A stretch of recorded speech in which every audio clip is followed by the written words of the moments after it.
Hello and welcome back to the Comic Literate podcast, the podcast that does deep dives into the best of comic books, graphic novels, mangas, penny dreadfuls, web comics, newspaper comics, essentially any single frame illustrations where the characters use bubbles to talk or think. I'm your host, the soon-to-be known as Comic Stan, and with me as always is my effusive host, it's Jamie.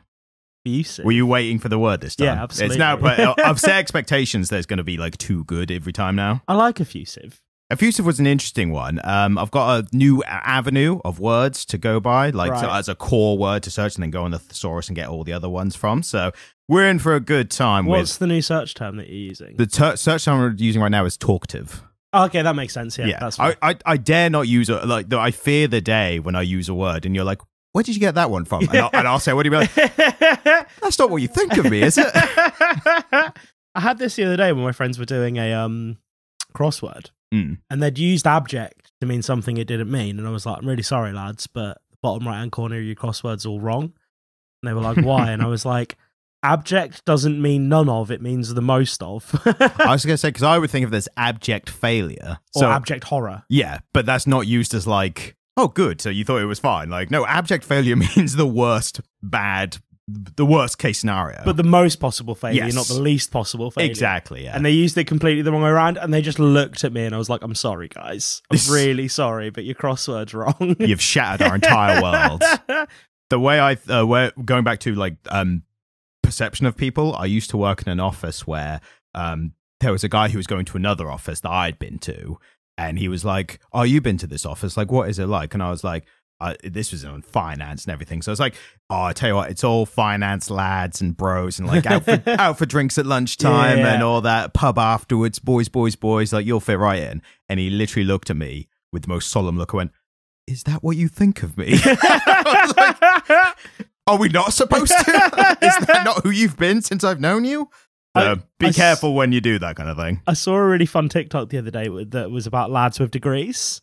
And so like, we're the most laddie nerds, and we're not quite nerds, or they aren't quite nerds, but they're also not proper lads because they went to uni, and they're just kind of, they're lads with degrees. They wear vintage England shirts. And I mean, you went from lad to, I wouldn't even say lad with a degree. You came up as the embodiment of a literature degree. Do you think? I mean, you physically, like, you couldn't be picked out of a lineup when you first came back. Yeah, I got into tweed, didn't I? In a really big way. Tweed and the beard and long hair. And so that was very much a finding yourself point of life, wasn't it? Yeah, absolutely. Great fun times.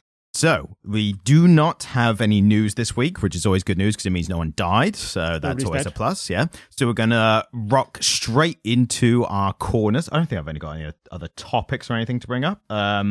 No topics. So straight into our corners. I've been going past couple ones. So do you want to take the reins on Jamie's comic books with much more words than pictures? In fact, all words and no pictures corner. It's really unfortunate that I've not been reading. Well, I've been reading, but I'm still reading Harry's autobiography because I spent a good week and a half, 2 weeks leading up to the last recording exclusively reading Norse mythology books. Right. And so I have not been doing a lot of personal reading recently, so I'm still reading Spare.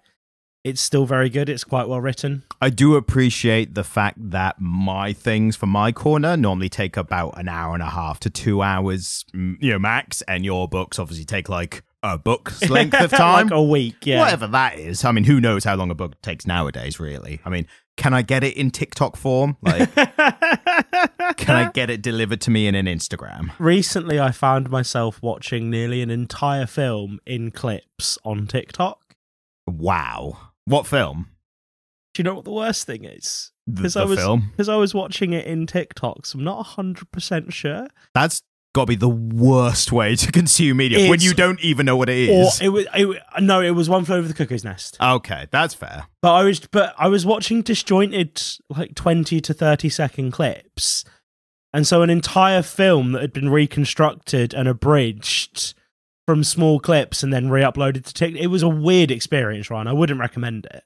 I mean, it sounds like you put yourself through an experimental viewing phase for the benefit of the listener, because then you can regurgitate your experience and how it was. I would call it a doom scroll, is what happened. I mean, One Flew Over the Cuckoo's Nest is not like the most upbeat film. So you could catch one clip, it's like, this looks like a fun time. And then you catch that clip near the end, it's like, I want to die. The one experience I have been enjoying is where they will take the footage from a film, rip the sound off of it, so just give you the footage and then get an AI to narrate it. That's weirdly appealing to me. That sounds like dystopian future kind of style. That's exactly what it is. Yeah. And it's, I mean, I don't enjoy it as a viewing experience. I enjoy it as a cultural phenomenon. And again, it's not something that I would recommend. But if you happen to have TikTok and it comes up on your algorithm, give it a minute, because it's an interesting experience. I feel like stuff like that fills me with more dread than like actual horror films. Like I can watch like gore or psychological horror or, you know, like anything like that. And I did get a bit of dread, but that's like why I'm there. It's like a roller coaster. I'm here for the ride. That kind of stuff fills me with like a, where's humanity going in a weird feeling. What's happening with AI at the moment genuinely makes me want to get rid of my phone, take out a bunch of books about arable farming from the library, sell up, and go and buy a plot of land in the middle of nowhere and go off grid. Do you think it's going to be a sudden Skynet issue, or do you think it's more going to be like a slow grind of like, well, there's no jobs anymore because AI's doing them all, so get out? I think within the next 10 years, anybody who has a job that involves driving will no longer be employable. But then there's still going to be an audience market for non-AI driven, because there's always going to be news stories about AI car drove me into a wall or whatever. Like, the thing is, AI vehicles, autos, don't need to be perfect. They just need to have a lower failure rate than we do, and they already do. Yes, but the perception, people think of themselves, and by extension their race as humans, to be less fallible than machines. So if you ask any person, say, who do you think is a better driver, AI or you? I think most people would say them. So then by extension, they'll be like, well, humans are probably going to be better. They'll trust humans more than they trust AI. I think that is going to dissipate very quickly. You think? Yeah, I think reliance on AI is going to happen incredibly quickly now the AIs are as good as they are. After ChatGPT came out, and everybody started showing off those AI paintings that they were downloading and making them their profile picture. The thing with AI is we are all unknowingly feeding the beast, because we're interfacing with them in a lot of ways that we don't understand. So every time you run a query past ChatGPT, or you have what's its name, the other one that does the painting, you get it to do a painting for you. You're giving it more data that it can draw upon, and you're making the next answer more accurate. And we have been complicit in the testing of AI for the past 5-10 years. You know, when you do the capture codes on Google? Yeah. Do you remember initially they were pitching it as a security feature, testing that you're not a robot is what it said it was doing. And it was giving you jumbled letters to decipher. Yeah. That was you teaching it language. And then when they were researching driverless cars, it started asking you to discern between different things on the road, wasn't it? Like traffic lights and road markings and cars and vans. That was us teaching the AI how to drive. We have been involved in the AI experiment as end users of digital products since they started developing them. And so the more people that start to use these AI tools that are being put online for free, the better the bots are becoming. They are coming. Like the bots. We've been having a wider cultural conversation about artificial intelligence since about the 50s, but they are here and they are getting better, and it concerns me. I mean, on the one hand, it should concern everyone. On the other hand, this is a depressing avenue to go down on a podcast, and there's probably... You want me to shut up about AI? Not necessarily shut up, but like, I don't think I can banter us out of it, you know what I mean? Like, not with any meaningful way of like, and everything's fine. So what I will ask the listener is... whatever depression you might be experiencing, or dread or anxiety from what Jamie's just said, that is valid response. But if you could shove that down for the next hour and a half-ish, laugh along with us, have a good time, and then as soon as the podcast's done, return to your existential dread. If you could do that for us. I mean, we're talking about copyright law today, Ryan, so... I mean, it's an aspect. It's an aspect. But Skynet's not going to be for another, 10-ish years or so. So you got plenty of time before then. Achieve your dreams now while you still can. Absolutely, while there's still dreams to achieve. I mean that in absolutely the most dreadful, the most fear-inducing way possible. Absolutely. You can take any kind of fridge magnet motivational, achieve your dreams while you can. If you just say it in different inflection, and then it just sounds like, achieve them while you can. It sounds like the tagline for horror. Live, laugh, love. Yes. What's the other ones? There's it's always wine o'clock somewhere. Not quite motivational. Bless this mess. That's more motivational, I suppose, for alcoholics, I guess, technically. Yeah. But, sometimes they need a... they need a little pick-me-up. Yeah, they get probably a lot of pick-me-ups. Anyway... alcoholism is fun. I mean, it's a fun ride. It's like skiing. It's like losing control skiing downhill. It's going to it's going to end horribly, but you're probably going to have a bit of fun on the way down. Yeah, the descent into alcoholism, I imagine, is quite enjoyable. I mean, there's a lot to from your side. The literature people have probably written about that. What's the big one? The American guy, Bukowski something. Charles Bukowski. Is that the name? He was an alcoholic. He's one of the great misogynists. So don't listen to him then. Is what we're saying. He was a wonderful poet. He just didn't like women very much. Well, on that note, Hemingway's another great alcoholic from literature. Okay, so there's some good ones. He shot himself. Better than misogynist. He was a masculinist, was Hemingway. He liked men and manly pursuits. He liked writing about fishing and hunting and stuff like that. Yeah, he sounds all right. He sounds like the olden time Ron Swanson, yeah? Yeah, he also dabbled in 5-word stories and wrote a really chilling one. Is it, I think I can guess this one, is it, it's for sale, baby shoes, never used. Yes, I knew that one. It just fills me with misery and dread. I had an idea for a 1-word horror story. Go on then. Run. Pretty good. Yeah, that was all right. For me, it would be Regime. I mean, it could be a good Regime. Are they good ones? I don't know. I don't like Regime. Well, who does?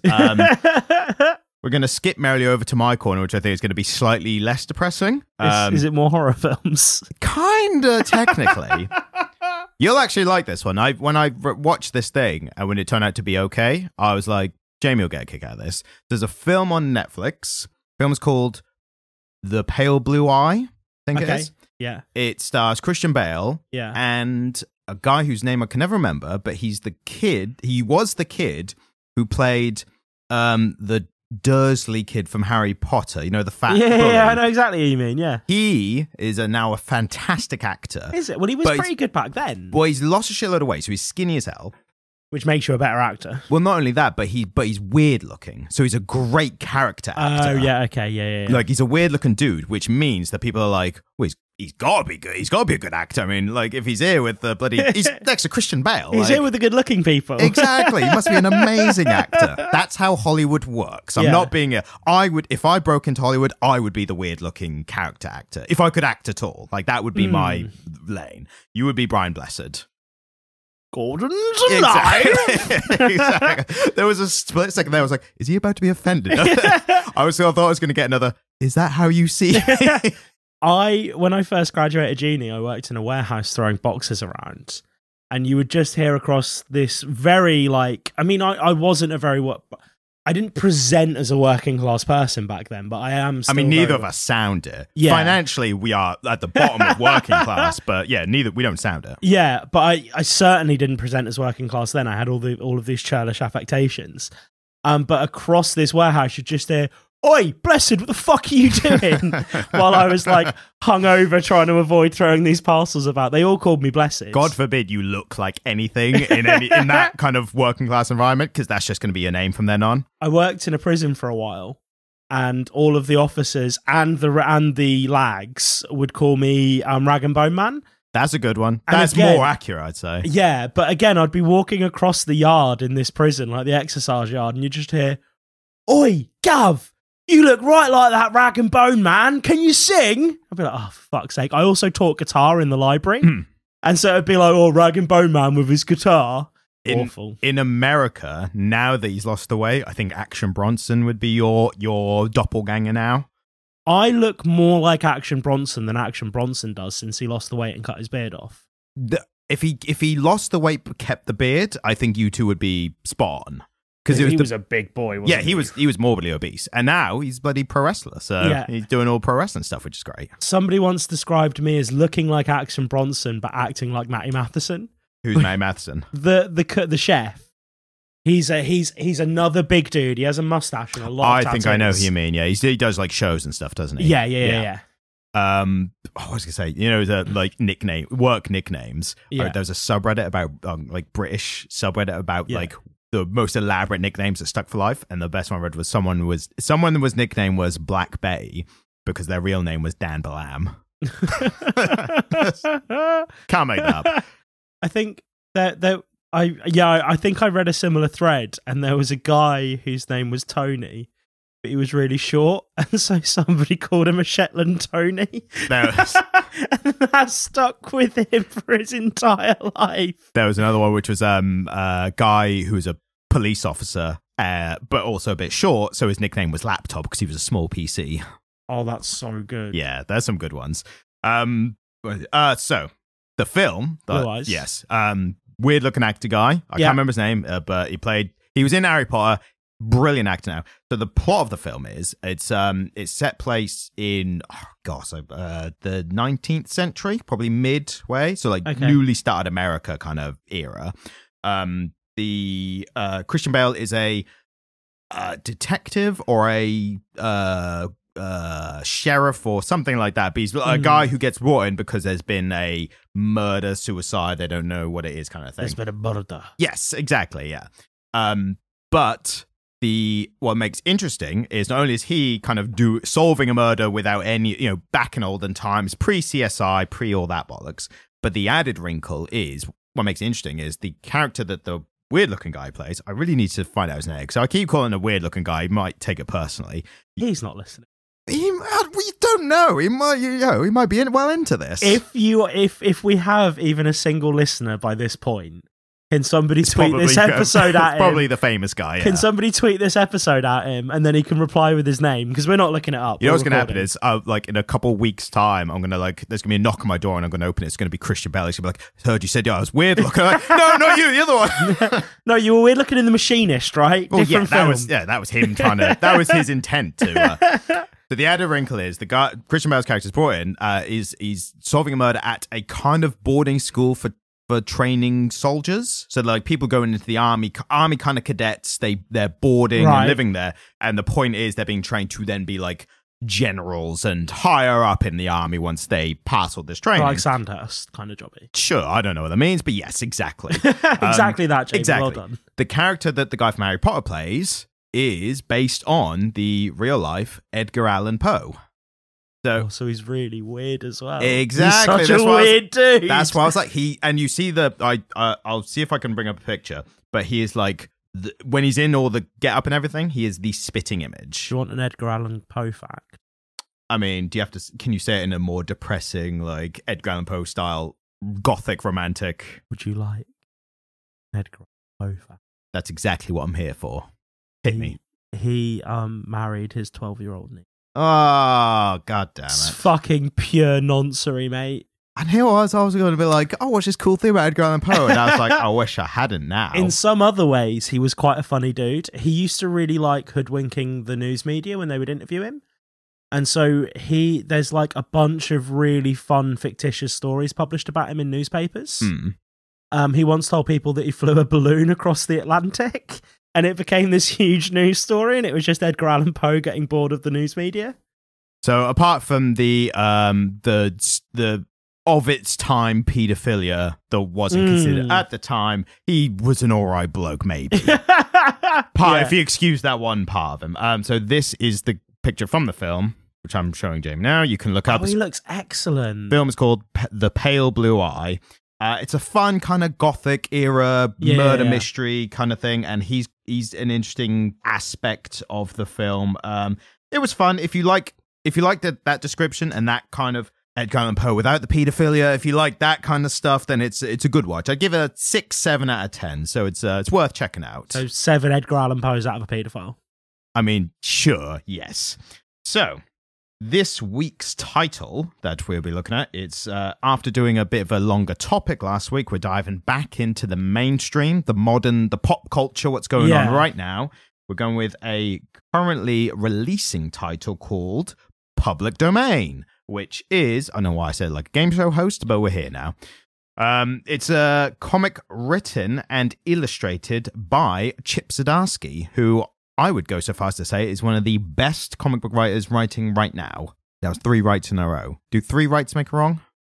We'll find out in this episode. No, 3 rights just put you exactly back where you started. No, because 4 rights need to go all the way around, don't you? Oh, yeah. But you're going back the other way at this point. Yeah, you've kind of gone round, and basically you're in a shit car if you're going 3 rights every time to make a left. So yeah, Chip Zdarsky wrote the story and illustrated. So this is one of our rare illustration writing combinations. Yeah. We only had the one before, which I think was Mouse Art Spiegelman. Yeah.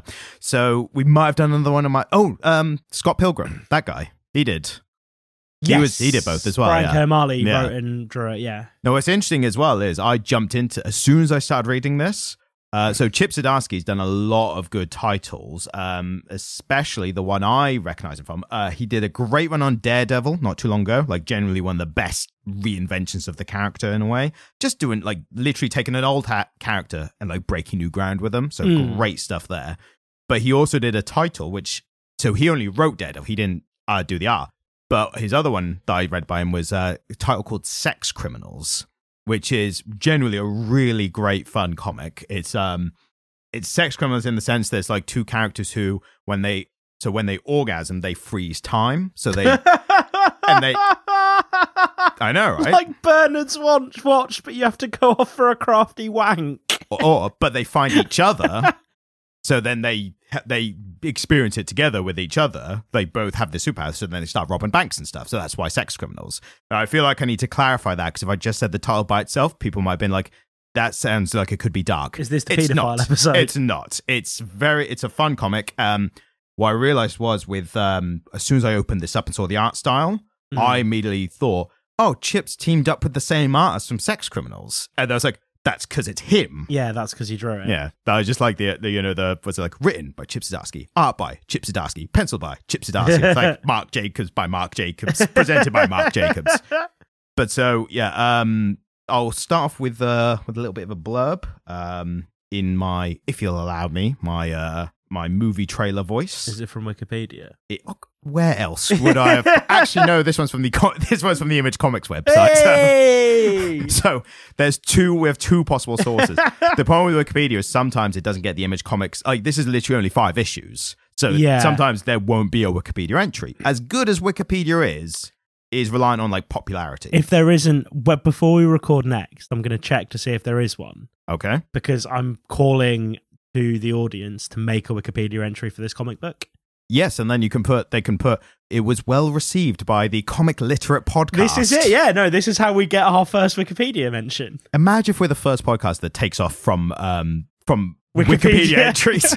I keep seeing entries for this podcast, but I haven't heard about it. I don't know anyone who knows about it. And mobilizing their audience to not vandalize Wikipedia, but to make it more complete. Yeah, adding factual, and you can write in to comicliterate@gmail.com if you want to ask us questions, so we can be like, here's the correct information. Please make us a Wikipedia page. There's a art cover art for the podcast once those start getting released. So yeah, we have everything. You can put that on there. You might be able to find a picture of you, like a still from your TikTok. I'm trying to remain anonymous facially on the internet because I don't want to be caught up for my previous financial crimes. Makes sense. So yeah, understand. So public domain, the solicitation, as it's called, that's been left here, and you'll understand why I'm specifically calling that once I finish it. So, Sid Dallas is responsible for pop culture's greatest hero, the domain. But his sons, Miles and David, have a complicated relationship with both the creation and their creator. Can they convince their dad to fight for their family's legacy? This fun and heartfelt series, written and illustrated by Eisner winner Chip Zdarsky, Sex Criminals, Daredevil, explores a wild, alternate world where crazy comic book creators aren't properly acknowledged or compensated for their creations. Crazy, I know. It says that there. And then wait, but because last line is, "Hi, it's me, Chip. I'm writing this solicitation." So we're off to a great start. I thought that was a good blurb for the comic. Wonderful blurb. So the next, naturally, Bart, to start with, in a non-spoiler way, how did you find the comic? I liked it so much that I was disappointed when I was clicking through it and there wasn't a sixth issue. That is the highest praise you can pay a comic, especially an ongoing releasing title. That's like that is the function. That's the intended function of it. It didn't satiate my desire to read it. Exactly, and I definitely enjoyed it. I think it's one of the most unique comics we've read in a while, purely from just a story standpoint. Like, it's not, in every other way, it's quite standard. It's standard kind of standard art, standard panel layout, standard storytelling devices, but just purely the context of the story is unlike anything I've read. The closest I get to it, it's meta in a way that Mouse was. Obviously, completely different subjects of the actual comic. Yeah. But it's meta in a way. This is meta in a kind of tongue-in-cheek way, whereas obviously Mouse was meta in a way where it was storytelling about the storyteller telling his dad's story. Yeah. But I found the meta-ness of it was the most interesting aspect. And essentially, like the blurb said, it's about a comic book superhero creator and his dealing with the rights of the comic. And the reason that's a subject is because that's happening every day. It couldn't be a more boring topic. I like a boring topic. We did say when we started the podcast, your main goal of it is you want to be informative. And I said, that's fine, but we also need to be entertaining.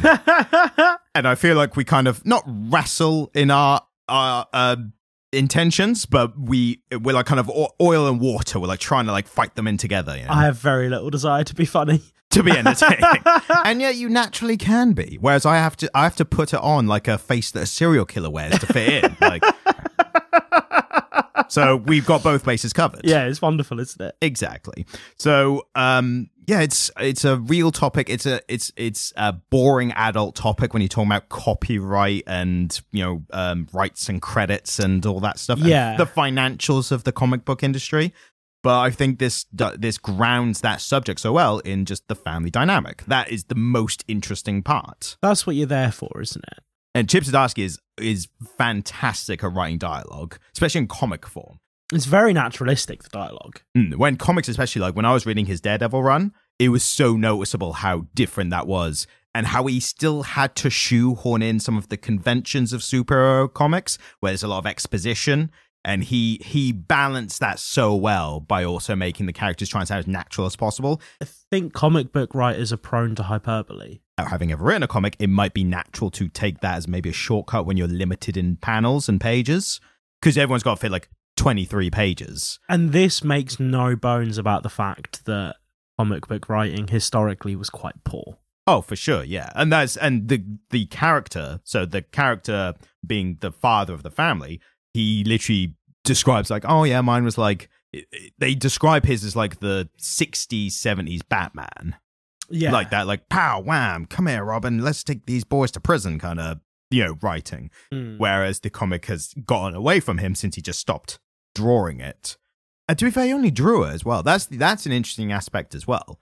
He only drew the comic that it's about, the superhero called Domain, which...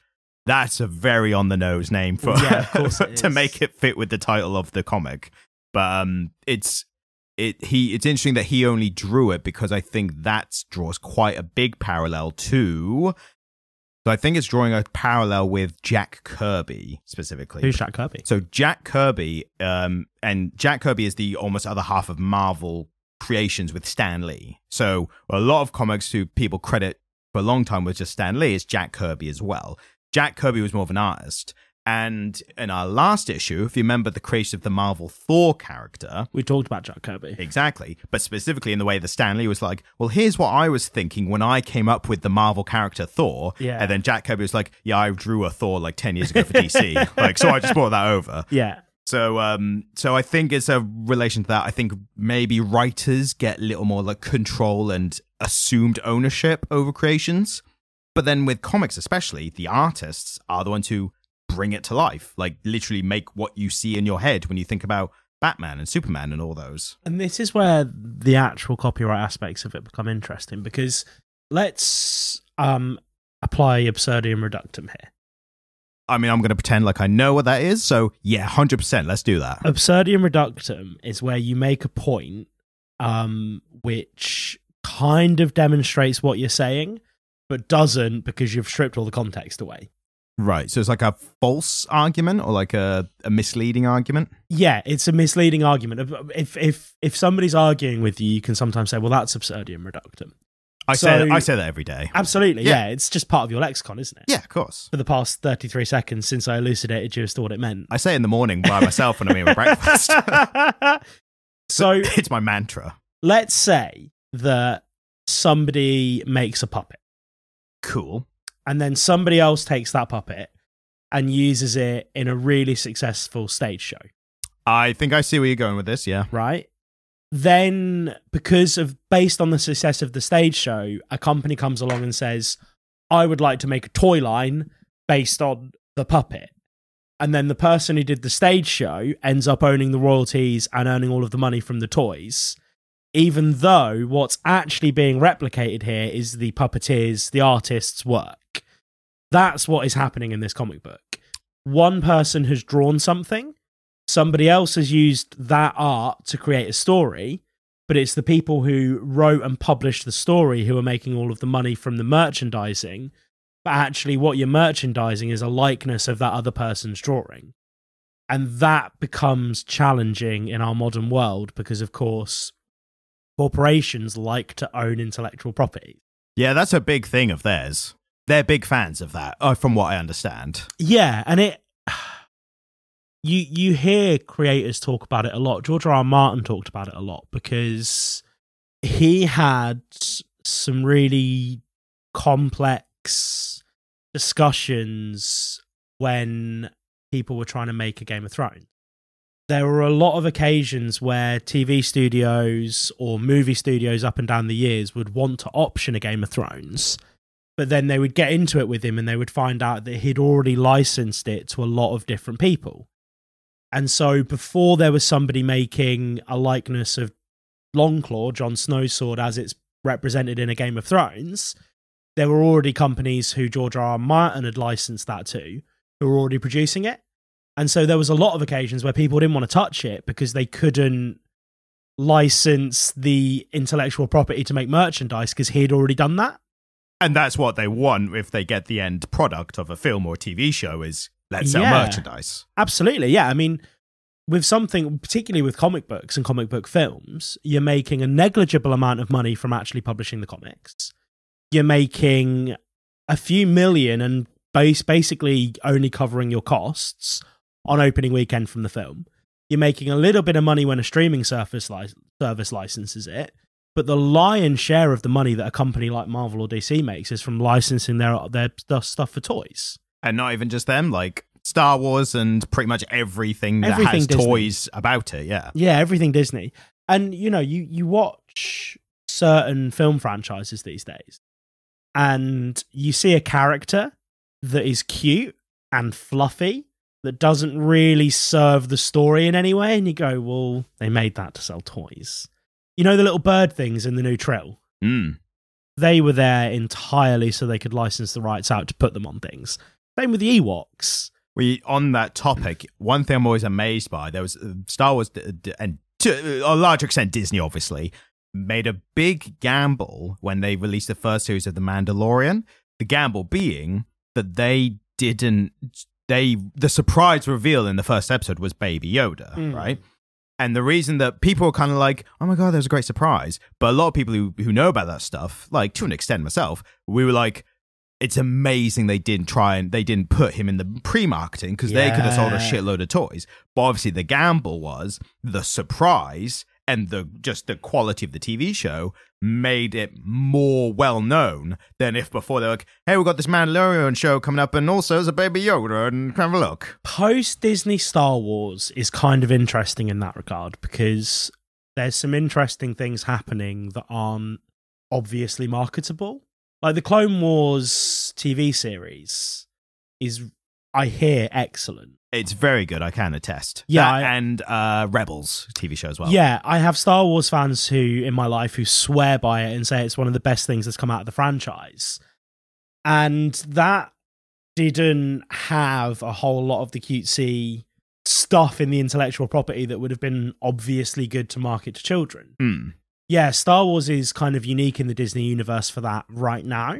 But the Disney universe, which Marvel obviously exists within at the moment, is a copyright machine. Yeah, Disney as the juggernaut of copyright. Have you ever heard, when you call something a bit Mickey Mouse? In Cockney rhyming slang, or? No, just in general, you say, you'll look at something and go, oh, that's a Mickey Mouse version of XYZ. I know what you mean. I don't hear it that much. But it's an expression that's fallen out of use over the past decade, I would say. But it was a really popular expression in the late 20th century, early 21st century. And that comes from the Mickey Mouse law. And that's the copyright, isn't it? As copyright extension. It was when Mickey Mouse's ears were coming out of copyright going into the public domain, and Disney lobbied the American government to extend copyright. Disney have been the driving force between the extension of copyright law in the 20th and 21st centuries. Disney is a company that was based upon Walt Disney taking intellectual properties that were in the public domain. All of the Grimm's Brothers fairy tales, Tarzan was a series of books from the 19th century. Lots and lots of intellectual properties. Think of any classic Disney film. It's probably an old children's book series. And so isn't the idea now is they have determined the difference between that if it's the original version, so like the original Winnie the Pooh has obviously just recently entered the public domain. Yeah.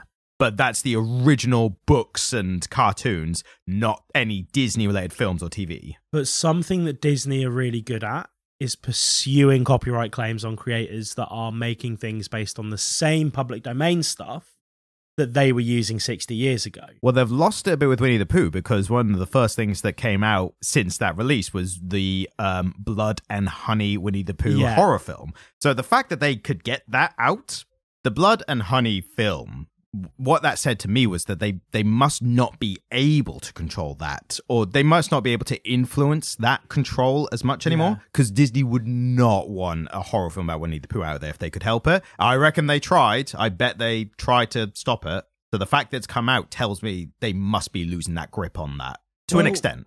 Yeah, copyright's an interesting beast, because you can't be selective about what you enforce. Well, it depends it just depends if the holder says something, isn't it? No. Okay. So if you own a copyright and you don't enforce that copyright, then people are essentially free to do whatever they please. Right. But you cannot be selective in the way you enforce a piece of copyrighted material that you own the IP for.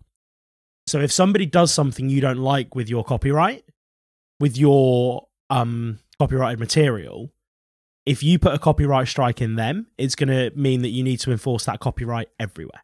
Everywhere that you control that copyright, in every sphere that you control it, you either don't enforce it or you enforce it. It's binary. You don't just get to say that person is allowed to breach that copyright and that person isn't. You have to make a specific licensing deal with one person and then enforce it with everybody else. Unless you have specific licensing deals, you are not allowed to be selective in the way that you enforce your copyrights. So is there a punishment for if you're a holder and you selectively enforce it? You just can't. If you want to enforce your copyright, you have to enforce it everywhere. But what I mean is, who is enforcing that rule? Because it's like, if someone took something from this podcast and we were like, I don't like that person using this, so I'm going to do a copy strike and claim it. But then if someone else did it and we were like, actually, we don't mind them doing it. So YouTube would just copyright strike everything. That's it. Because I thought copyright strikes were they do have an automatic system. Yeah. But past that automatic system, there is also the raising strike. Someone can raise a strike against you system as well, isn't there? Yeah. So fair enough, if the algorithm didn't pick up our claims automatically, then surely we could choose who we enforce it against and who we didn't. Yeah, but you choose to enforce it on one person, and then they feed that into the algorithm, and everybody else who's done something similar that the algorithm wasn't picking up, it will then be enforced. Yeah, I guess it depends on the strength of the algorithm, which, as we established earlier, all algorithms are getting stronger and stronger. Yeah. And eventually they'll be so strong they'll take over the world. And it's fascinating because there are some little lawless lands where copyright isn't enforced. I mean, there's some governments of countries that just don't give a shit, do they? Well, yeah, and it happens in really interesting places, like in Japan for the longest time. Only copyrights that were specifically filed in Japan would be enforced in Japan, which is why you see amazing copies of things coming out of Japan in the 1980s, like American cars and guitars and watches and things like that, because those copyrights weren't specifically filed in Japan. So providing you were making stuff for the Japanese domestic market alone, you can make whatever the fuck you wanted as long as somebody else didn't own the rights to it in Japan. That was a very Japan first kind of mentality. I'm guessing. Absolutely. Well, they just didn't see a point in it. Why were they going to enforce copyrights that hadn't been filed with them? Yeah, well, I said this gets into a far more complex, like, why does any country or government choose to enforce what international laws when? Yeah. So, and that might be a bit above our pay scale, because I'm here to talk about cartoon dicks. Like, that's my... there aren't any dicks in this one yet. No, it's because I was editing the... what was I editing earlier? Oh, Ice Cream Man, where we talked about... No, when I talked about... no, it was the beginning of the Scott Pilgrim episode. We were talking about the lack of Viggo Mortensen's dick in that Cronenberg film. Oh, yeah, absolutely. And I made a note of it. I was like, at 10 minutes in, we talk about celebrity dicks. Like, just for reference, just in Trigger case. warning. Just in case, yeah. So, we haven't actually... This is probably one of the few times we've talked quite a bit without talking about the actual story of the comic. You know what? It's not very plot heavy, is it? I'd say what it is the main plot being about the rights of the comic and what they do with it. Yeah. It feels thematically like the main plot. Yeah. But what drives it most of the time is the family connections and the character interactions there. So it's an interesting take on that. I think Chip does a great job of making the family dynamic the driving force, even though it seems like it's about copyright and everything else. Yeah. There's definitely some great jokes in there. I think Chip Zdarsky is one of the funniest comic writers. Yeah, there's some fun moments, isn't there? Yeah, I mean, if we get into specifics, I mean, so we're only talking about, there's only been 5 issues out, essentially a volume. So we'll say up top now, I think this is a great comic. I think what's a good exercise for us is if we would recommend the comic, why would we recommend it? Because we could say, oh, it's good, and then someone who's not into why we think it's good would not get the same reaction. Why would you recommend it? I would recommend it on twofold. One, it's very interesting about the real life copyright things like we were just talking about, but also specifically, there's been a bubble of that specifically with superhero comic creators and the recent success of the MCU. Yeah. So the specific, so I'd recommend on that basis, but I'd also recommend it just on, as I said, the strength of the writing and the characters. Like if you want a good family drama, it's that in spades. Like you wouldn't think so, but it's a lot of that, and to a great degree because the characters are written so well. So I would say if you're a fan of if you want either well written family drama characters, I would recommend on that. Or if you're into this real life thing of superhero creators, it's very good for that as well. If you like both, you'll love it, and that's where I think I came from. Yeah, I'm inclined to agree with you. Actually. So, one thing I did look up beforehand was, now that we mention it, is one of the real life inspirations for this kind of thing. I was intrigued. I didn't look it up, but I am intrigued to know. So I only brought this up because it was a story I previously knew. So this is a very common thing where you had creators for Marvel and DC through apparently DC pay a bit better than Marvel. Apparently, I heard this one in a podcast today actually, But the reference I heard was that apparently this is a complete example, might be wrong, but the comic book creators, they jump from ship to ship constantly. They go Marvel, DC constantly. Someone at Marvel made a minor character, and they got more money for that than when they then went to Marvel and created a major character who's still used today. Somebody at DC made a minor character there and then went to Marvel and got more money. No. So they made a bigger character at Marvel and got less money for the bigger character. Yeah, it makes sense. Yeah. Well, that's the thing is it was a pay disparity between the two companies. But regardless of that comparison, there was just a common theme of creators, so writers and artists, making characters. Those characters then, like 10, 20, 30 years later, being in these massive comic book films. So they're raking in millions based using these characters. But when you look at Marvel or DC, they say, oh, we paid him like 50 quid 20 years ago. Why would we give him any more? Like, we don't have to. And that's the issue. And it does become the difference between what they agreed. They signed on the dotted line. They accepted an amount for whatever the work they did initially. And now, 30 years later, they're making so much bank off these characters that they own. And fans are asking, hey, what about this person? It's like, well, we invited him to the premiere. Yeah. It's like, well, could you kick him back a little more? Like, it's the same process by which a lot of musicians lost a lot of money back in the day. Yes, exactly. Session musicians could either choose to get paid up front and just be paid for their work, or sometimes would be offered royalties. But because they were starving artists, they couldn't afford to wait for the royalties, and so they would sign on for, $20 today so they could pay their rent. And suddenly they're on this huge hit song that's making millions, and they're not getting any money from it. Exactly. And there's a specific example which I pulled back. So this is literally just one example of a thing that happened a lot of times. But so there's a character in Captain America called the Winter Soldier. Yeah. He was created by a creator called Ed Brubaker. So Ed Brubaker, great comic writer. One of his series I particularly enjoyed is a series called Criminal, which I think is Image. I might be wrong, but it's definitely a third party. It's a detective noir kind of anthology, but rather than like the Ice Cream anthology, which per issue, it's per volume. So it's a volume, one story across several issues, and then that closes and starts again. They kind of intertwine a bit. It's all like detective noir, and just the fact it's called Criminal, gives you a guess. Yeah. Really well written. Like the fact that it's so short gives you like great characters in such a short time. So he's a great writer.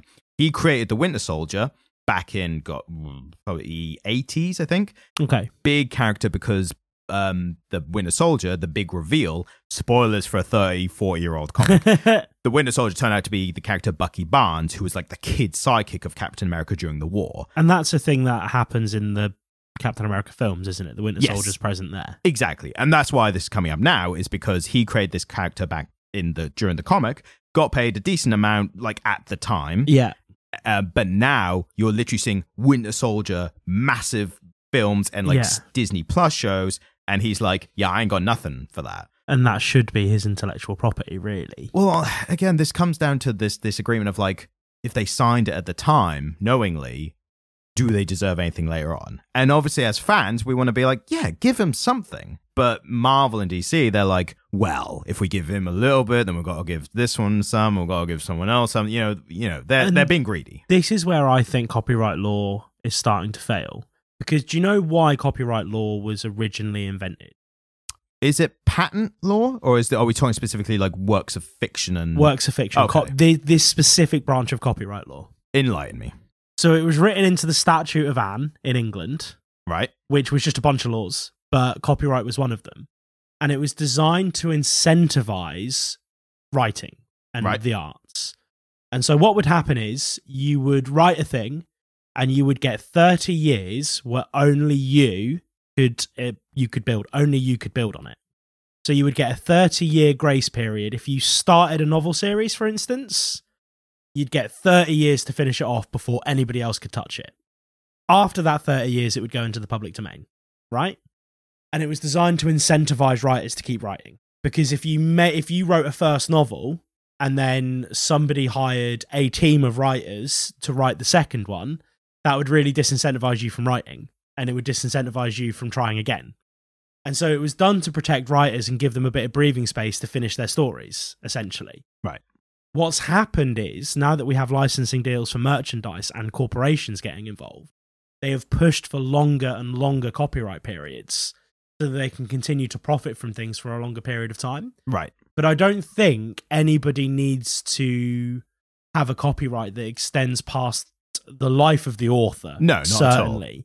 And that's what we're now seeing, and that's the problem, and that's what this is talking about. It's corporations holding copyrights and not writers. Yeah, exactly. And I think the problem is what we're experiencing now is, well, what was experienced at the time was you had these corporations that were so big, and this was before Marvel was Disney, but when Marvel and DC were the two biggest players, it was like, if you want to write comics, we'll pay you what we decide, and you do it for us, and we own it afterwards, and maybe you'll get to do something again for us. But yeah. And that is the problem, is it's not just them recouping the money for making it in the first place, but it's them using their weight to leverage creators into, like, if you want to do this, we're the biggest game in town, so you have to. Well, for a long time, Marvel and DC were the only game in town. Exactly, yeah. And I think it's really telling that this came out in Image Comics where people retain their copyrights. Yeah, and I was going to make that point of I think it's very brave that Chip has written this comic and made the content, but it's no surprise at all that Image have released it, because for anyone who doesn't know, Image Comic are the third biggest. They are the third party to Marvel and DC, and where they set themselves apart is they describe themselves, and are in real world, they are creator owned. So I don't know the specifics, but essentially they publish comics for people. They don't own anything. The only ones they might own parts of are ones where the creators have become part of the company. So like a big one, I keep mentioning big comic book creators, or like the best ones, and I realized the other day I'd forgotten Robert Kirkman. Yes. So he's obviously one of the biggest of today, and has written like two of my all-time favorite series in The Walking Dead and Invincible. But he has become the editor-in-chief of Image Comics. So he started as just a writer, and he's worked, whether he worked his way up or he just literally went from writer to editor-in-chief. But so now I think Image own a part of his comics because he is Image, if that makes sense. Like he's so ingrained. Like if he left Image tomorrow and Image started making more content about his stuff, I don't think people would be like, oh, what, he just wrote for you, then you buggered him off and now you get the money. It's like, no, he was editor-in-chief for like 10 years almost. That will have been done for his tax status, let's be frank. Probably, yeah. But also people like Brian K. Vaughan had like positions within Image, and while writing these huge comics, they're still releasing Saga, which I need to catch up on because that's one of the greatest comics of all time. I want to talk about it so much. There's so much. We're going to go back to Volume 1. We're going to have to. I don't remember any of this, but it's amazing. Yeah. One thing I want to quote from this story, the Brubaker one. Again, this is just an example, a snapshot of the larger story. But Brubaker talking about it, he said, Brubaker highlighted the salary discrepancy for comic creators and artists by noting that he earned more money for his cameo performance in the film The Winter Soldier than for his creation of the character itself. And that alone is just mental. Wild, isn't it? Because the cameo was literally stand in the background and people go, look, it's Ed Brubaker. That was it. Yeah. He made the character and got less money than to just stand in the background. Mm. But so what's great about this story is it highlights this real world issue within a very niche market that most of the world don't know or care about. And I think it's interesting because copyright law was always intended to make sure that as much stuff got made for us to enjoy as possible. Mm. And so I'm torn as to whether corporations having control of these copyrights means there is more stuff or less stuff. It certainly means that there's more high budget stuff. Yes, 100%. Because I think corporations would be less likely to make these huge budget movies if they didn't have complete control over all the copyrights. Yeah. But it also means that there's less of it. Well, I think the amount and the quality depends on the owner. Because on the one hand, you look at like Disney, if they own a thing, they're churning out content for it. But if you look at someone like the reason that we haven't had a solo Hulk film in the Marvel universe is because Universal owns the rights to them. And because Universal owns the rights to them, Marvel said, all right, if we make a solo Hulk film, then we'll, you can make it and, you get all the rights. we're never going to make a solo Hulk film. Like, Yeah, that's absolutely. that's why he's never had one. Yeah, they license him out to Marvel the same way that Universal licensed Spider-Man out to Marvel at the moment. Sony, we'll get complaint. We'll get cancelled if we don't get this right. Sony licensed, they have a ongoing deal with Marvel. And I remember that being a big issue because when that happened, a lot of people they had a dispute before their now renewed deal. And a lot of people took the side of Marvel and Disney over Sony. And a lot of people other people question that. They were like, why are you taking the side of the big corporation over the slightly smaller corporation? Yeah. Like, surely you'd want a bit more diversification. And any other time I would say yes, but Sony Spider-Man films fucking suck. Except for Spider-Verse. Spider-Verse is amazing. I like the Tobey Maguire films. Yeah, they were. Obviously, those were great. Spider-Man 2 with Tobey Maguire is one of the best superhero films of all time. Yeah, it's excellent. It's genre-defining. But the Andrew Garfield ones were so bad that Andrew Garfield stopped being Spider-Man, and he was a great Spider-Man. I really like Andrew Garfield as Spider-Man. A lot of people love Andrew Garfield as Spider-Man. There's that moment where he's in turmoil, and he's in the suit, and he's walking across that roof, and it's so expressive despite the fact he's in an immobile suit. Oh, amazing. Yeah, it's that he was great in it. There was great moments in it, but The Amazing Spider-Man 2 was a mess of a film. Yeah. And that's the problem is when they got too successful, they put too much in. Then they made Morbius, which is one of the worst fucking films. Tell you what, it's one of the most middle-of-the-road, boring films. Yeah. But it somehow also manages to have the worst post-credit scene I've ever seen in my life. And I didn't think a bad post-credit scene was even possible before I saw that. And I heard it. I was like, people were like, the film's boring and the post-credits is terrible. And I was like, how do you make a terrible post-credit scene? And I watched it. I was like, well done. Like, Sony should be in the Guinness Book of World Records. Whoever managed to do that, it's like, imagine someone's like, I'm going to make a bad version of a bad epilogue.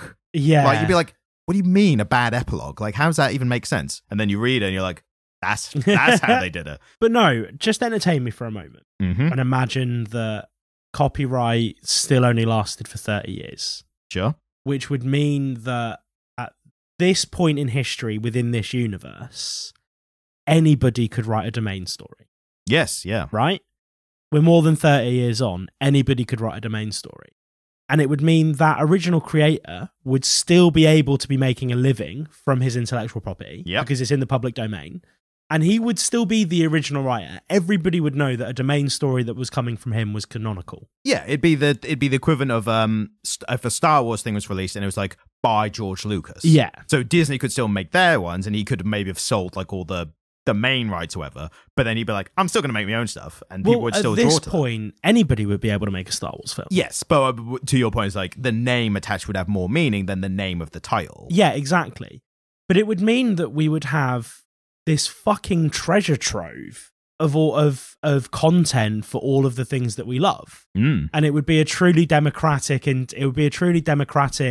world within the arts, which is currently not what we have. Yeah, I think I'm 100% on your side of let's reduce the copyright lengths or terms or whatever you want to call them. I think 30 years is like the best like middle ground. 30 years is what it was originally. Yeah, I would reduce it to that for sure. Disney pushed it for I think 70, and then it's up to I think it's the life of the artist plus 100 years now. But now that corporations are holding these copyrights and they're listed as the artist, providing the corporation keeps going, it's in effect infinite. Well, there's also been a big issue there with Warner Brothers. So Warner Brothers have literally just taken stuff off the slate because they own it, and people who made it got no say. The most recent example of that was the Batgirl film. Yeah. That just literally got fully made, and then they were like, nah, it's not releasing now. And the reason was, the insiders say the reason is it was if they didn't release it, they can make it a tax write-off. So they make more money not releasing it. Right, okay. But publicly, they say, well, someone in Warner Brothers has said, oh, the film was bad, it was unreleasable. It was like, mate, you released Space Jam 2. What are you on about? There's no such thing as unreleasable. So true. You've already demonstrated. Yeah. But they have to say that because they can't say it's a tax write-off because that's tax fraud. They can't say we did it for tax purposes. So, but then what you've got is them saying, oh, it's unreleasable. It's like, okay, so all the people who worked on it, made a bad film? Yeah. Is that what you're saying? That is what they're saying. It's the creators who get thrown under the bus for shit like this. Yeah. But also, and that point as well, Warner Brothers took a lot of animations off like HBO Max and stuff because they was like, yeah, we can't be asked to host anymore. So you've got a bunch of creators who have signed exclusive deals with them. They're like, where can my cartoon be watched if people want to watch my stuff? They're like, nowhere.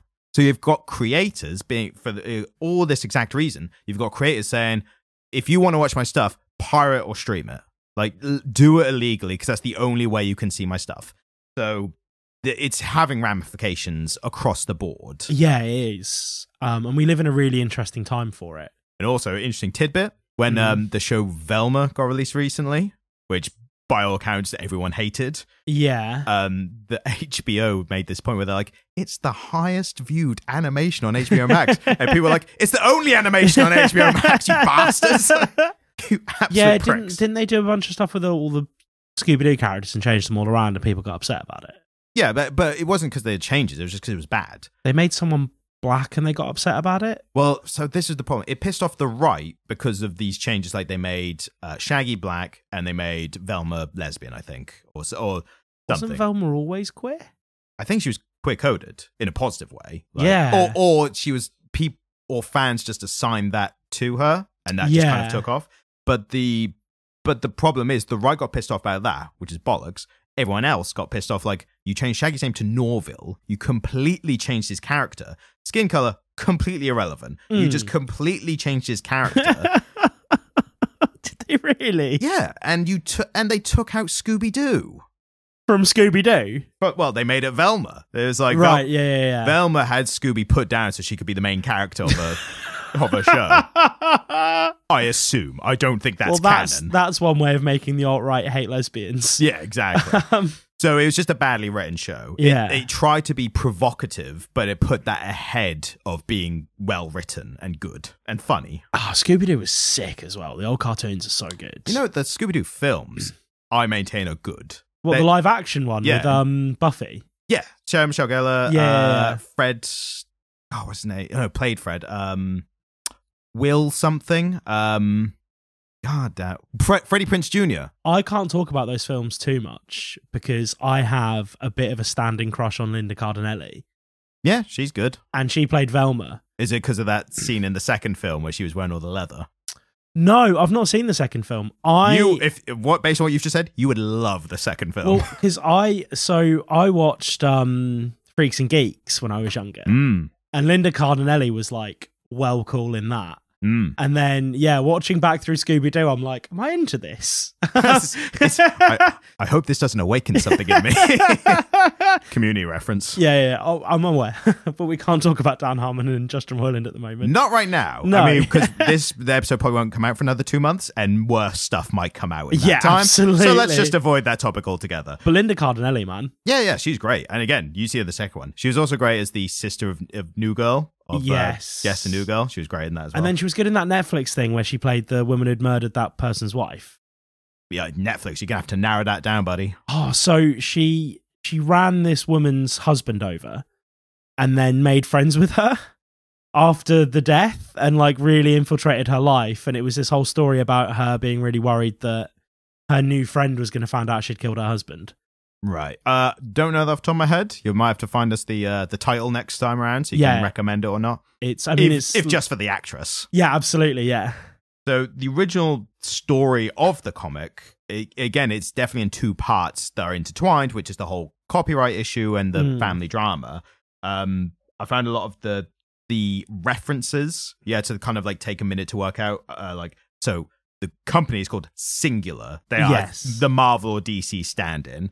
I like the joke early on about so I wrote it word for word because it was just like so basic. I wanted to get exact, which is so the director's talking about the Domain film that's just come out, which the dad as the creator is going to see, and he says the director before the premiere says, I didn't take lightly the fact that this was the midpoint movie in phase 5 of the SCU. It was like, if you know, you know. That's literally like word for word from like actual directors of these films.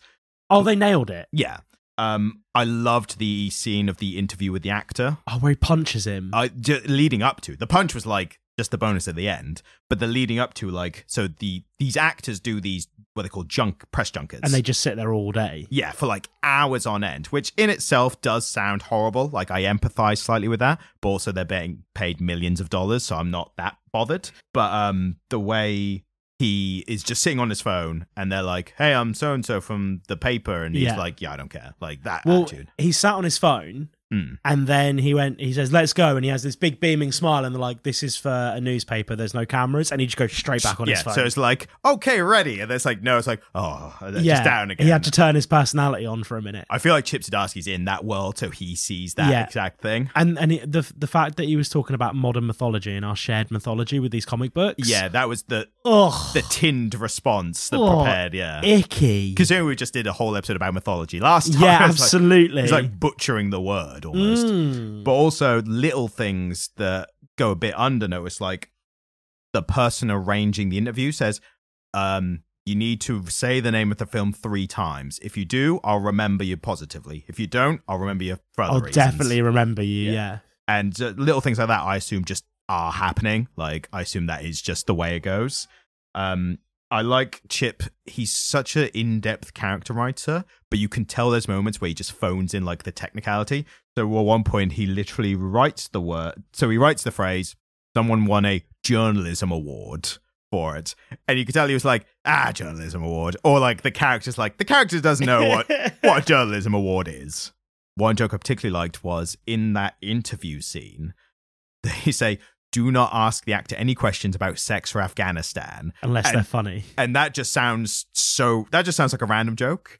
And then later, when he's on the red carpet, they say that he only advocates. I've got it exactly. So he's talking to someone on the red carpet. He says, the only time I'm against pulling out is with Afghanistan. Well, it was an interviewer asking about it, wasn't it? Yes, exactly. Yeah, it's... Oh, yeah, it points such a knowing lens at that world, doesn't it? I do like how when the main character, I think it's the main character, Miles, so the son. He feels like the protagonist, doesn't he? So when he basically has a go at the actor, because the actor obviously doesn't care about this thing that his dad created, the actor has a bit of like, look, man, I'm not here to take some nerd purity test or whatever. Yeah. And the thing with that is, I do empathize with that specifically, because being a comic book fan, I've seen a lot of these interviews, and I've seen a lot of times where some comic book fan goes up to say, like, bloody Chris Evans has just done Captain America 1 and he's doing the Avengers or whatever. And some comic book nerd's gone like, are we ever going to see a Civil War storyline or whatever? He's like, I don't fucking know. Yeah, Chris Evans like, I'm acting. I'm paid to act this part. I know the script. Like, so I empathize with that aspect. But there's also a balance of, like, now we know the culture is more aware of the fact that if you're getting into a franchise, you are dealing with the franchise fans, the fanatics. And they're awful human beings as well. Yeah, they're not great to deal with. So I have little sympathy. Because Miles says, no, this isn't gatekeeping. He uses that exact phrase, doesn't he? Gatekeeping, yes. Which I think is a phrase that applies to us and what we talk about quite a bit. Oh, it's come into the popular consciousness in a really prevalent way over the past few years, hasn't it? The idea of gatekeeping. I think the biggest, most recent example of that is the amount of people who got into Marvel because of the MCU films. And you obviously had all these comic book fans who were like, you don't even know about, you didn't collect a yard box full of issues and had to wait in the comic book store for the new issue to be released. And it's like, yeah, no, they didn't. And then normal. It's funny because people like me who are really into mythology get a bit gatekeepy around Thor and stuff like that. And really, like, gatekeeping, I think it's like it's a defense mechanism about when people are like, there's still a stigma in being too into a niche thing, which I think today's younger generation don't have as much because everything's niche for them now. Like, everything is unless you're into like a big thing like pop music or sports or something, everything else is like specific genre of whatever. But it's more accepted now to just have your own things, whereas like 30 years ago, it was like, if you weren't into the main things, you were just a weirdo or a nerd. So I think as a defense mechanism, gatekeeper became like if they're going to stigmatize me for being into this thing, if you try and get into it, I'm going to throw it back at you. It's a form of tribalism as well, isn't it? Yeah, we have a tribal relationship to the things that we're into. Yeah, that's it. One I'm really poorly wording is tribalism. There's this tribal relationship with the things that we're into, and there's this inclination to malign people who have a lesser understanding than you that are just an excited novice.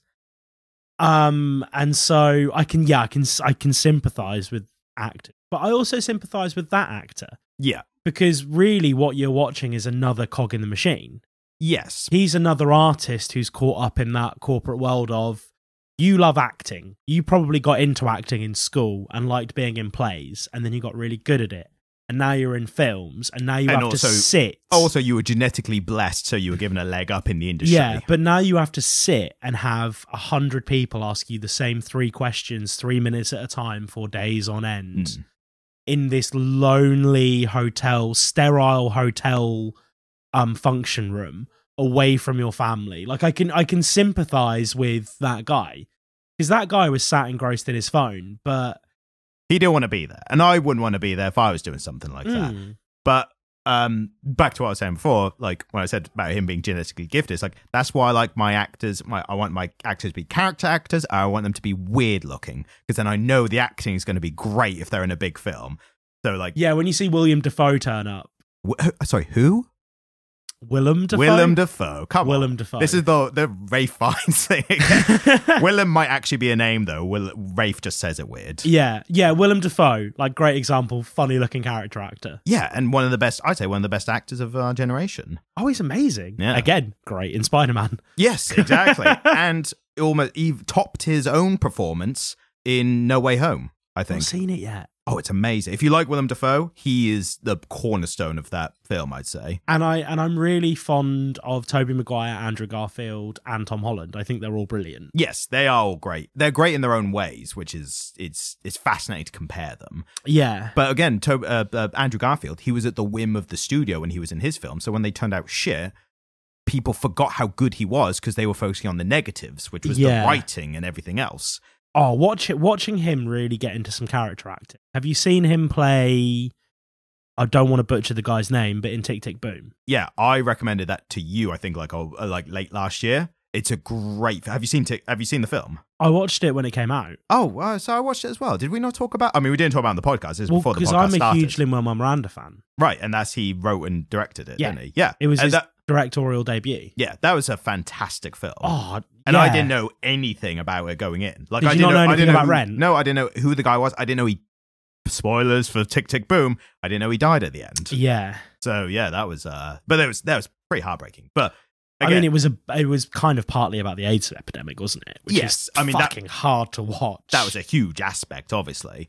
But yeah, the Andrew Garfield, again, he suffered because he had actors typically don't have control over, works. But I think Sony would have been better off if someone else had taken the reins or allowing whoever was directing to it, rather than being a big corporate studio who had total control over the final product and made a mess of it. And I stand by as well, the only reason the Spider-Verse, the animated film, was any good, I would bet money on it if we could prove it one way or another. I think Sony didn't give a shit about it. I think they were like, animated film, looks fun, make some merch money. Somebody who cared had a lot of creative control. It was the people who made the Lego film, I think. Oh, interesting. Yeah. And 21 Jump Street, I think. I think they're a pair. They're a duo. Oh, wow. But yeah, that's an interesting corpus, isn't it? Yeah, but they're good at comedy. Like, they're just, it's fun characters, and they're good at... Miles Morales is the best thing to happen to the Spider-Man franchise. He's definitely a breath of fresh air. He's fucking amazing. He's so cool. I'm really hoping that we get... I mean, we're going to get him eventually in the MCU. I really hope that we get Donald Glover as his Uncle Aaron. Because he was his fans, and not even his fans, just Spider-Man fans, were campaigning to have him as Miles Morales, like before Andrew Garfield won. Yeah. So when he didn't get it, people were like, "This sucks." But then they made him their character in. He's the criminal in the car park, isn't he? Yes, exactly. So, but what if they do a Miles Morales thing? Then he's not only the uncle, but he's also a character, the Prowler. Yeah. So he'll be the villain as well. I think. He'd be amazing at it. He's amazing. He's actually got a film coming out, and I can't remember what it was. It's a really dumb sounding villain name, and I can't remember. Well, the Community film's coming out, Ryan. Are you excited for it? I mean, I've watched the 6th season, so I'm ready for the I'm movie. so excited. I watched them. I rewatched them recently, and I fucking love Community. It's so good. It's a very well written show. I'm just trying to find Donald Glover and I think it's a Sony film that he is making. I want to watch Empire because he produced Empire, didn't he? Did he produce Empire? I think he was involved in Empire. I know. I saw Atlanta is one of the greatest television shows of all time. Sorry, Atlanta. Yeah, that's what I meant. He wrote, starred in, directed some of Atlanta. Like it's amazing TV show. Yeah, that's what I meant, not Empire. So Donald Glover is set to star in a Sony film as a villain called Hypno Hustler. Not been typecast there at all, has he? I think he picked it. I think he generally. I don't think it's just that he. I don't think it's just that he was cast. I think they've literally given him the project to do whatever he wants with. Right. Okay. So he's starring in it, but I'm pretty sure he's got a lot of creative control in it as well. That's pretty. So this is. I'm showing a picture of the. Oh wow, he looks great. Yeah.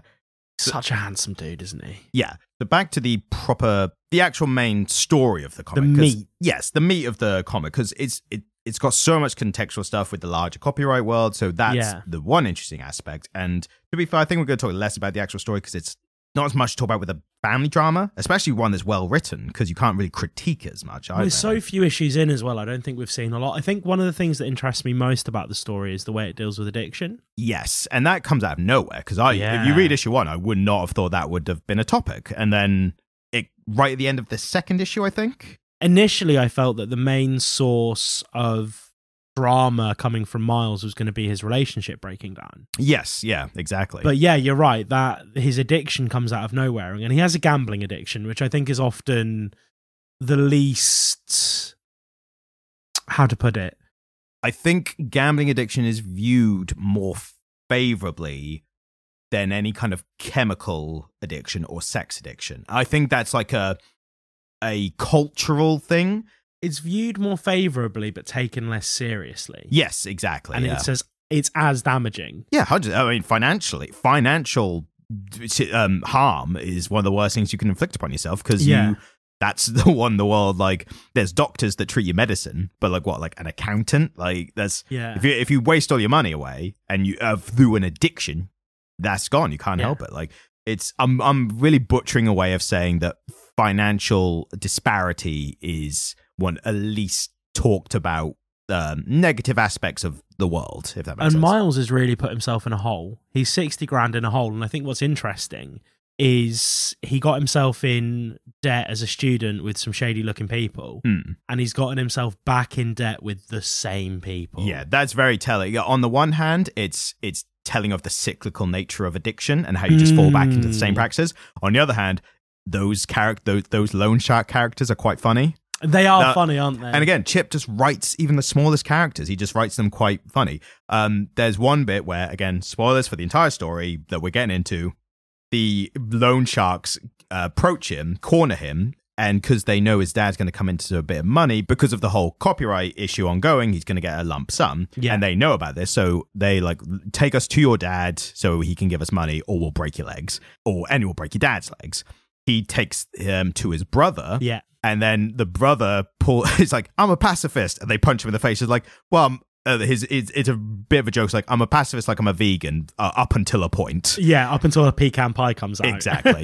And then he pulls out the gun, and the loan shark people are like, dude, we don't mess with guns. Like, those are horrible. So many people get killed every year from guns. It's like, you're bloody violent loan sharks, and you're scared of guns. In America, of all places. You should be packing. Exactly. And he has like a little Batman theme, like, my parents were killed by guns. I don't use guns when I'm being a loan shark. Like, the moral high ground. Yeah, I thought that was really fun. And the fact it was a tattoo machine and not a gun. Yes, exactly. There's a lot of thematic things with the jobs of the sons. Yeah. So what we think is a main character, Miles, is a writer, but there's been a whole thing about his relationship with his dad, and his dad's like, hey, you could write comics, and he's like, no, comics are lowbrow. I'm gonna be a novelist or whatever. Ends up being he's a lifestyle journalist, isn't he? A listicle writer. Yeah. Lifestyle journalist is what he would prefer to call himself. Yeah. They're like, you write lists, right? And his brother's tattoo artist. Exactly. So he's the artist and his brother's the writer.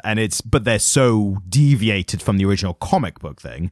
And then what we come back to in issue 5 is the reveal is that the dad actually owns the rights to the character, and he wins the rights to the comic books only.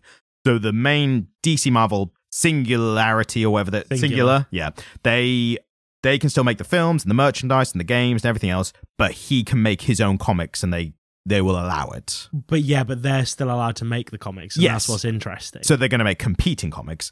But then what happens is the son, Miles, who, both sons have lost their jobs. He's like, well, they just fall into like this, well, the dad's going to make comics now. You're a writer, you're an artist. Let's just start making it again. Let's get on it, yeah. Yeah. The interesting character... So the pinpoint of the story, the crux of the story, is when the assistant to the original writer, so not the creator artist, who is Jerry, who is the main character's dad, this guy Jerry, his assistant finds this contract. She's a fan of the dad and the original artist, so she sends over this contract like, hey, you're the original. Yeah. So that's the crux of the story. He then finds out that the original artist, I'm going to bring up his name because I keep mentioning him. No, the other one. So Sid is the original artist creator. So when he finds out Sid's making his, he's like, well, I'm going to start making mine again. Yeah. And immediately everyone's like, ugh, like everyone at the company's like, oh God, he's back. Turns up, takes over an editorial office, is going through their archives, pissing everybody off. And specific joke of like, what do you want me to? You want me to fuck the documents? Like, fax. I want you to fax the documents to the artist. Like, I think what's really interesting is that they've made him look a bit like Stan Lee. A little bit, yeah. And I think that's a bit of a reference. A greying man with a mustache. A little bit, yeah. Although he's a bit more balding than Stan Lee, which... Yeah. I don't know if that's... it might be a little Easter egg, might be a bigger reference, that's like what we were getting at before about death of the author and all that. But there's a lot of the character development. Like there's this web of like the characters being connected all these ways. Now they bring back together. But the actual characters themselves, I think the mum is such a well-written character, but she is there mainly serving the male characters. Yeah, she is. But she's really rounded in that role. It's like the best, the most three-dimensional character could be with that, because her thing is she gives this speech, essentially, to the dad Sid about him fighting for his creations, starting off talking about his comic creations, but also then referencing his own children as well. Who he neglected. Exactly, because he was creating this thing, and now he doesn't even care about this thing. So if you were the child who's been neglected, and then the thing your dad neglected you for, he's not even bothered about that anymore, that's the ultimate insult, which explains a lot of the son's behavior. And there's that moment where Miles and his brother sit down, and Miles shows him the book that they were both in, and they talk about how cool it was that their dad did that.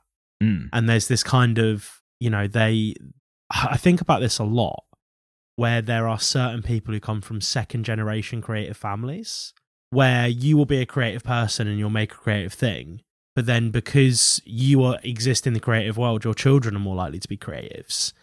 And that's what they are. They were raised with the knowledge that you could write or draw for a living.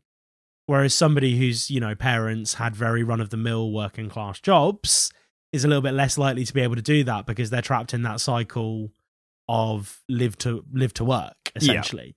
And so you're watching these two ostensibly quite creative people. I mean, we see his brother's tattoo that he did. Yes. Which is a sick tattoo. Like, it's a great tattoo, and he gets fired for it. And his issue is he gets fired because he doesn't want to make the tattoos that people want and request. He's like, no, I can make it better. And then obviously gets fired. It's a great joke where after he gets fired, he's mid-tattoo, and the woman he's tattooing on says, like, is anyone going to finish this tattoo? And the stencil is a Chinese symbol. Yeah. And what he actually does is... written white woman. White woman, yeah.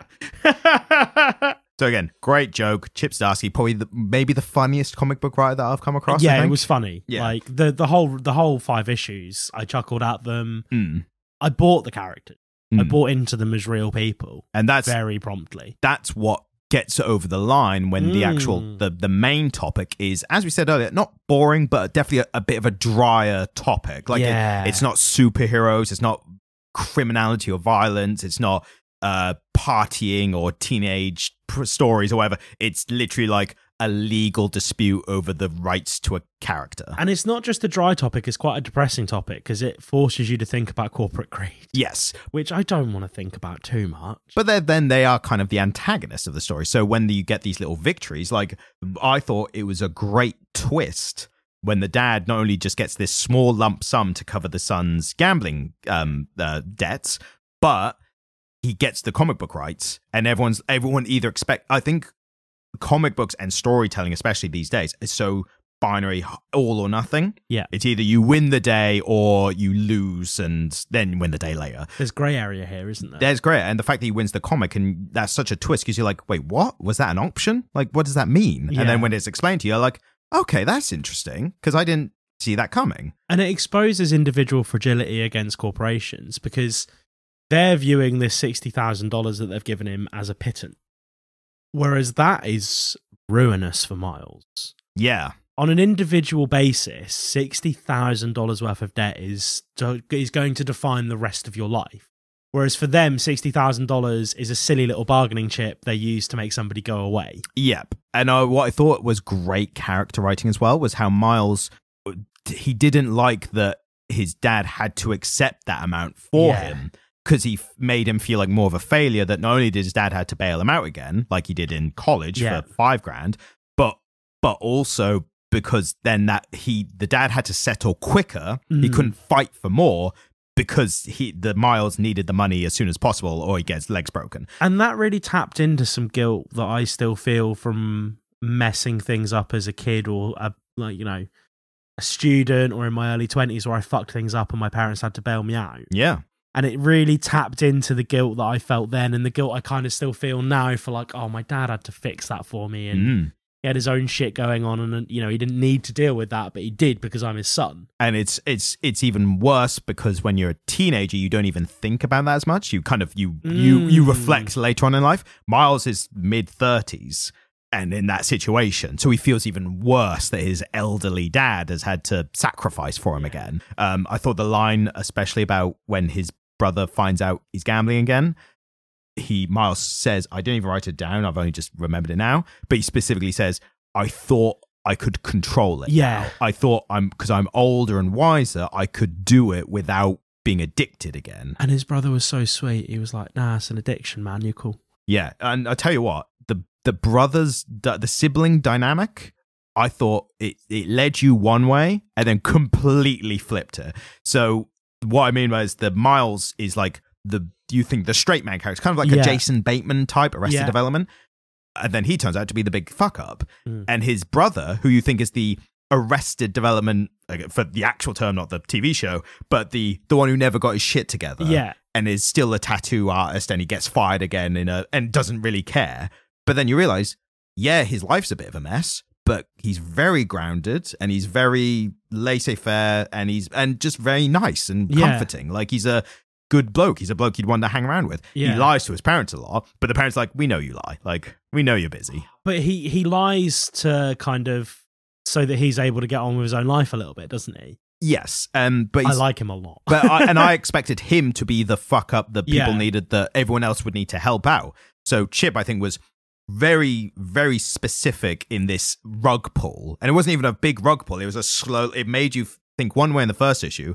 And by like the third issue, like, oh no, the main character's the fuck up and the brother's the decent one. What he did is use two very well-worn tropes. The trope of the struggling salaryman and the trope of the kind of free spirit fuck up, but then introduce nuance into their characters, flesh them out. Yeah. And so he's doing a thing that comic book writers do a lot, which is rely on trope. But then actually subverting our expectations of those tropes and fleshing them out and giving them more believable characters and more nuanced characters, which then makes them more believable and more interesting to read. Yep. And I think those tropes are what hook you in initially. Yeah. And even if the tropes were just done well, I think most people would be like, yeah, it's still a good title.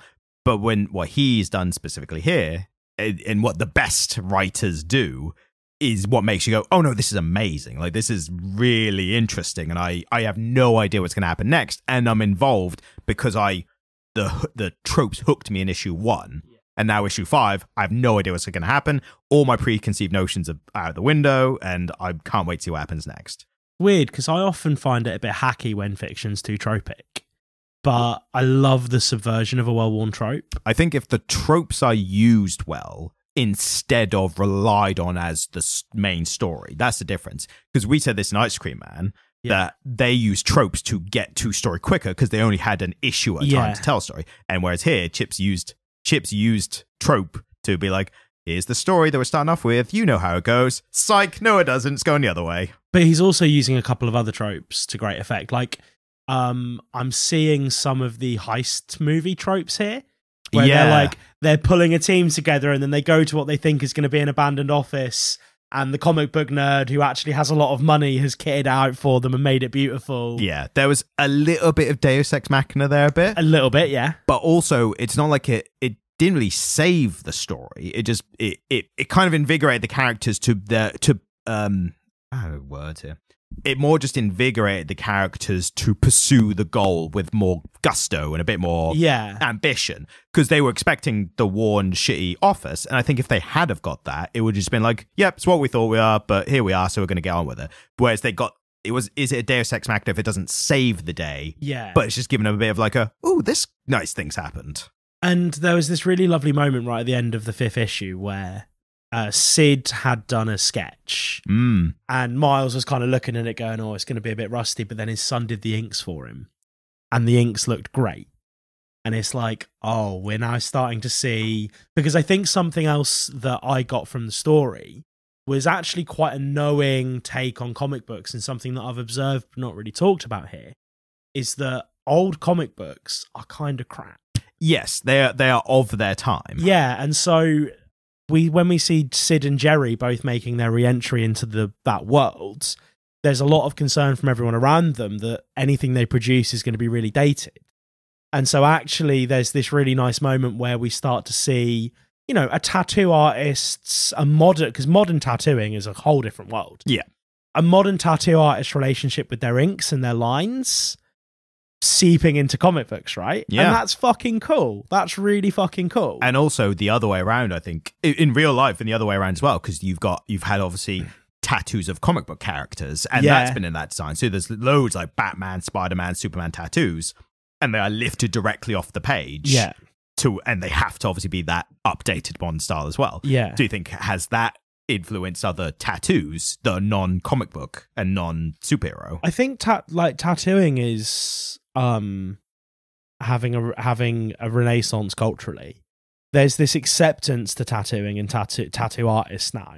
Well, that's been the kind of past like 10, 20 years or so, hasn't it? Yeah, absolutely. For listeners, I'm covered in tattoos. We'll have to do a tattoo podcast, but it's just we take a camera all over your body. It's like, here's this one. I'm quite heavily tattooed, aren't I? You have an old school tattoo, don't you? I've got a tattoo, and I'm going to keep it a mystery on the podcast as to what it is. So maybe like episode 100, I'll reveal the 100th episode tattoo reveal. Yeah, something like that. For it. Maybe we'll forget by then. Who knows? But if you want to, coming to the close of the podcast, if you want to write in and guess what tattoo I have, then by all means. Fuck yeah. And if you what we'll do is in the notes we will put 2 bodies, like blank images of bodies, and you can in Photoshop draw over what you think we've both got tattooed, and the best one of me and the best one of Ryan will go into the show notes for the episode after we do it. I like your ambition. I don't think we can do that in show notes. I think show notes is literally like HTML text. I don't think we can attach. We'll make it happen. We will make it happen. We will get to a point where we have a website, and we'll do a write-in submission contest where you draw our tattoos on us as plain stick figure bodies, but what's not stick figure, but like Michelin men, but blank and white and everything. What are you trying to say? I'm not that fat. I mean, you are made of tires, so I don't want to say it out loud, but I don't know how you get tattoos on the rubber, but he does. So do you want to take us home? Yeah, so thank you very much for listening. If you'd like to find more of Ryan, at some point in the future, he's going to make a YouTube channel called Comic Stands. One day. One day it's going to happen. I'm available on various street corners. I also have a YouTube channel called Myths of Sad Grown-Ups and a TikTok profile called Bionic Monkeys, which I'm enjoying posting on at the moment. I'm really interested if once the podcast episodes actually get released, because they still haven't been released yet, but once they do get released, if you see an uptick in views on like TikTok and such. Yeah, it's interesting. But yeah, thank you very much for listening with us. And if you want to write in, do you remember the email address? comicliteratepodcast@gmail.com. No podcast. So just comicliterate@gmail.com. comicliterate@gmail.com. I'll print out, once we get all the socials, so once we get the Twitter and the TikTok and everything, I'll print you out like a laminate and we'll have a link tree that'll go underneath. Yes, for every show note, yeah. Got some basic show notes for the unlisted YouTube videos. Amazing. So, but I'll have to add everything to that as well. But yes. So yeah, thank you for listening. Thank you for spending your time with us again and our crazy rantings about AI and corporations and copyright. I'm summing these up because when I do the show notes, I have to do like a blurb for the episode. And I find myself being like, oh yeah, I suppose we talked about this and we talked about this. And, so now I'm like, recording it now for me so that when I finish editing this episode I'll know what to write for the show notes. Let me redo the outro. We'll cut that outro out and I'll draw. We'll leave it. We'll do both. We'll do both. Okay. So thanks very much for listening. Oh, really? If you want to find Ryan, you can look him up as Comic Stands on YouTube. At some point in the hopefully not too so distant future. If you'd like to find me, I'm Myths of Sad Grown-Ups on YouTube. I'm also Bionic Monkeys on TikTok. Fucking TikTok. That's the one. Thanks very much and good night. And the email address? it's comicliterate@gmail.com. There we go. Thanks very much. Goodbye. Goodbye. Bye. Bye. Bye. Bye. Bye. Bye. Bye. Bye. Bye.